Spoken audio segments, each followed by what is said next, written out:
From years of anxiety to warrior and mentor, Bradley Robinson created the Anxiety Project to help you end your anxiety naturally. Let's mold the new you and let's end anxiety together. Hello, everyone. Welcome back to the Anxiety Project podcast. This one, episode 262, we are diving into the narrative that culture is presenting to us and why this narrative relates to our self-sabotage, because they are interconnected. And the more independent we become and break away from the central narrative and that being that cog in that wheel that is culture, the more we separate ourselves, the more we can find our true potential. That's the truth of that. So we're going to dive into all those details today. But before I do, remember to head over to the YouTube channel because I post videos there weekly, and they're great because they all pertain to anxiety and self-development. And I post a podcast there as well. So let me start off this episode by saying, if you do not know who you are, culture will decide that for you. Now, Carl Jung says that ideas possess people rather than you having an idea. And we grow up, we see ourselves moving through childhood, absorbing the ideas and the narratives from our family, which they get from culture. And then we are left in those later years in university and moving ourselves out into the real world, like adults like to say. We have to kill off so much a part of us and what we've learned from our parents and culture. But the problem today is that the universities now are not promoting and teaching students to be more individual-like and to challenge the norms of society and to learn how to read and write and be independent, but rather to be that cog, not to be a deadly person in the sense that, well, you can take care of yourself, and if you learn to read and write properly, then you can speak properly, especially that. Well, if you can't do that, then how are you going to function in this very, very challenging world that we live in? So I believe students are weaker now more than ever coming out of these institutions. And I think institutions is a great word to describe them. But the central narrative of culture, it takes a hold of you. Now, companies, especially big food companies, big food corporations, the pharmaceuticals, governments, they understand that if you wrap an idea around the general concerns of the public, general concerns like environment or gender, to be more inclusive and diverse, which is a great thing to actually pursue and promote. But the problem there is that they wrap biases and one-sided stories within that pretty bow that is that idea of diversity. And then besides that, besides the one-sidedness within that pretty bow that they present, it reaches the heart of the majority, because the majority of the people now are looking for meaning, and they're attaching themselves to these concerns because they want some sort of meaning in their life. I mean, I remember a time when I was really suffering from anxiety. I picked up this book called Man's Search for Meaning. And the reason why I picked it up is because it had the word meaning on it. And I was just looking for that. I was a lost person, especially coming out of college. I was wandering around. I was floundering around. I thought the meaning would come from getting what I want, like desires and impulses, meeting those through sex, pornography, attention from others. I was in a toxic relationship for a long time because I liked the attention, but I liked the intimacy and I liked the drama associated in that relationship. But then, the alcohol and the weed and the late nights and you know, the just being flamboyant really, it provided it what seemed like meaning because I saw the people on TV, the men pursuing this type of meaning. And that's what Andrew Tate is promoting as well. Get what you want, get fame, get successful, get power, and just take what you want. But it sounds good when you're floundering. But when you actually pursue that path, what you get are hollow pursuits because they are not satisfying in the long run. You actually still remain a cog in this idea, the idea of these pursuits being something worthwhile, rather than you really understanding yourself. You're feeding impulses, and that's not you, man. I mean, it feels like you because it's coming from within, but what Freud would say is those are instinctual urges that are not you, but they're sub deities. And the deities, be careful of those deities because they can consume you and lead you down bad paths. I mean, it was Carl Jung that said, pay attention to your life and how it's unfolding because you could be acting out a tragedy. And that's the thing. You are walking a very fine line in your existence, and every action has a consequence. You are making how many hundreds of choices every single day? I mean, every action you take is an internal vote of the person you want to become. That's a great quote by James Clear. Great book, Atomic Habits. And we are feeding our potential by those everyday choices. Now, the media, the central narrative today, it can be an idea like meat or butter is bad because of such and such a reasons, right? And this is a really common narrative because, well, first of all, once you look behind the veil of this narrative, it's very hollow in its foundation. There's no supports because you look behind the veil and the studies that are being presented to us are being funded by big food corporations like Kellogg's. Because what happens with these companies is that Kellogg's, they hire their own researchers, they cherry pick the data, but also the researchers cherry pick the data for what's in favor of the people that are paying them to do the research. So what you're getting is a one-sided argument. And now a great book is by Nina Teicholz called The Big Fat Surprise. She was a vegetarian, a vegan, before. I know those are two different diets, but she was either a vegetarian or a vegan. She wasn't eating meat at the time. And what's so funny, and maybe not so, is that once she looked into and once she picked apart the past and the biases of this central narrative of meat and eggs being bad for you, what she found was pretty startling evidence that the data that originally brought about this narrative was one-sided. It was of something that is bias. And that blew my mind once I was reading the studies by Kellogg's and by people who didn't believe in meat because of religious reasons. They cherry-picked data because of their beliefs, not because they were open to all sorts of data. They had a central narrative in mind, which was that we have to pick data to support what I believe.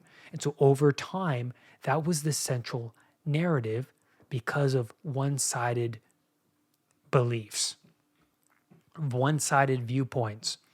But once you look behind the veil and look at it for yourself. So there are studies out there of people who are on carnivore diets, who are on ketogenic low carb diets, and the results are in. I mean, these studies are more profound than ever because they're only tracking only a very minimal amount of food that they're consuming. I mean, there's not much variety. It's meat and eggs and fish and not much. But what happens with these studies that Kellogg's is bringing out or that you see on the news about meat being bad are from epidemiological studies, which are research based, or sorry, they're not, it is research based, but it's survey based. So what that means is they ask people what they're eating on a daily basis and they see the commonality and they link that to their overall health.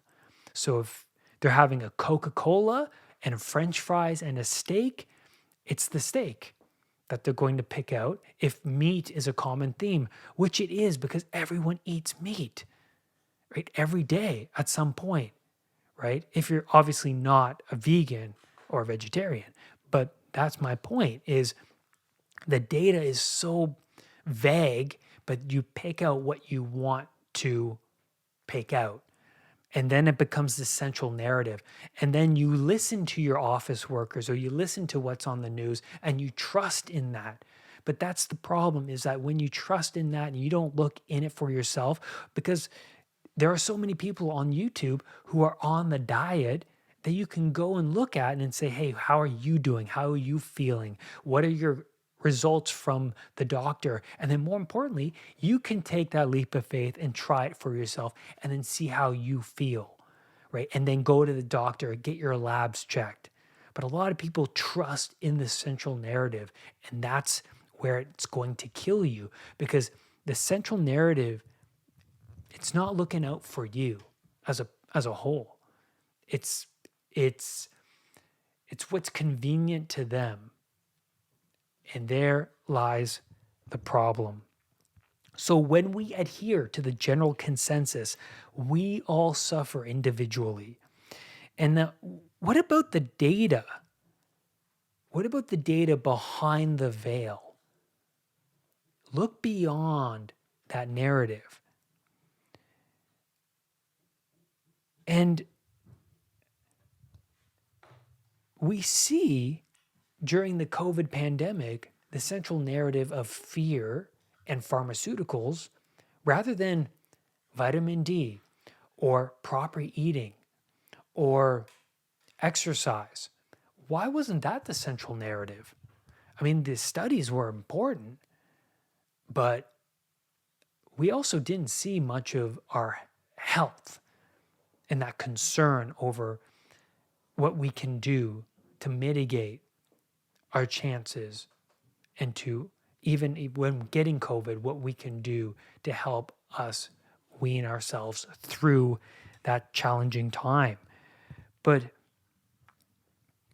why is the the central narrative in young school programs for our young kids, for our younger generation? I mean, that doesn't make any sense when you think about it, because shouldn't you be teaching them how to properly conduct themselves in a challenging world by introducing meditation or anxiety coping habits or how to learn and read and write properly rather than picking and choosing what the kids are subjected to, like authors and books and artists that don't fit into your ideology, whatever that means.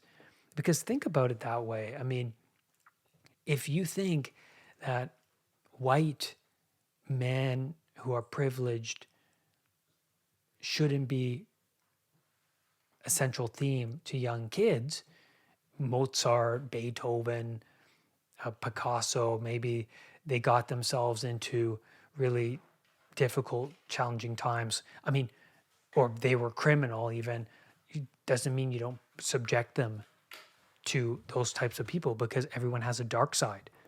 I mean, you can't have the art without without anything else attached to it. Maybe like the dark side was part of how the art propagated itself and brought itself into the world. But overall, that narrative is to keep us vulnerable, susceptible, and malleable, to keep us a cog in a machine, to keep us consuming and wanting more. That's that's the problem, man. I mean, we have to loosen our dependency around culture because we rely on them when we're feeling a lack for that new iPhone, for the new clothes, for the fast food, for the medication, for the fame, the fortune. We are bound to grab onto these things to feel fulfilled. It's like the isolated rat in the cage, right? When you try and addict a rat to cocaine in its natural environment, when it's in its community, it's very difficult for it to become addicted. But that isolated rat who is feeling a sense of lack is easily susceptible. So we have to look beyond the veil of culture's narrative, because once you do, you're going to find weak supports, weak arguments, one sided arguments that run around in circles. We have the freedom now to make ourselves less susceptible and stronger than the central narrative, by reading books, by listening to podcasts, by going on YouTube, role models, especially. But it's your choice as an individual to pursue that. Solzhenitsyn in the Gulag Archipelago, he said that his prison sentencing was a blessing in the Soviet Union. And he was in prison for over 7 years, and he was under extreme conditions. And he was able to maintain his true character of good during that time. And that's what he found interesting within himself, was he was able to find meaning within that hell.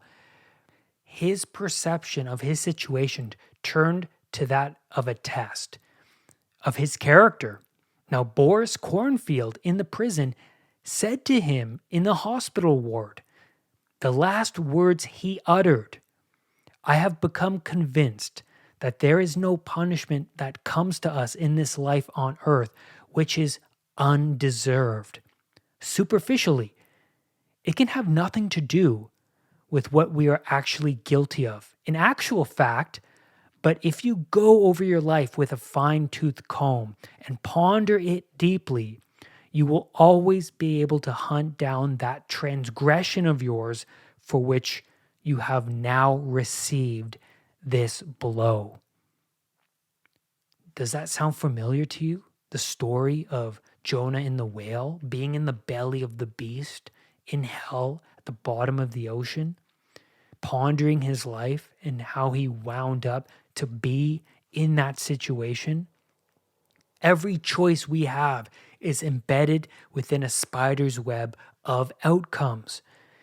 Down the road, when you're in that rough place, it becomes difficult to link that state to older past actions. But the links are there. They're all interconnected. The route to hell is one step at a time. And if you trace those footsteps backwards, it's no joke, and you're going to wind up in a very difficult position facing your own insecurities and missteps. Solzhenitsyn also says, and this is really profound, he says, looking back, I saw that for my whole conscious life, I had not understood either myself or my strivings.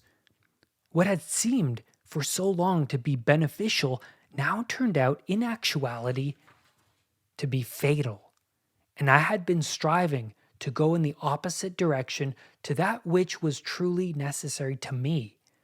But just as the waves of the sea knock the inexperienced swimmer off his feet and keep tossing him back onto the shore, so also was I painfully tossed back on dry land by the blows of misfortune.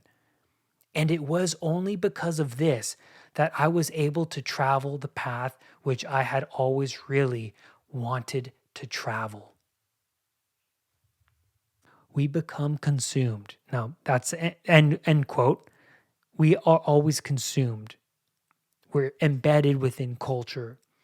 But I love this part in the book where he said that as soon as he was separated from culture and he had time to think, first of all, that time to himself, nobody could take away from. That was sacred time. As soon as you step back from the central narrative and you start to hear the voices in your head. I mean, he said at one point that a lot of the voices in his head weren't even him. It was the central ideas. And that's what really resonates with me, because as soon as I stepped out of the culture and I started to read books and spend time with myself without any noise of the news or the TV or the coworkers, I heard something else. I felt something else. And I started to question that voice entirely, which you should do. And the suffering Solzhenitsyn experienced, it turned into meaning, just like Viktor Frankl in the concentration camps. It turns into meaning. It's either meaning or hopelessness. It's how you perceive your situation. Now, having a guiding principle to follow, that will bring this meaning into your life. Having a goal to strive towards. Because certainly, culture will not bring this meaning. And that's where I'm going to leave you today on this podcast episode. Thank you, everyone, for being here. Remember, go check out that YouTube channel and be a part of this recovery community. Rise above anxiety. I'll see you next time.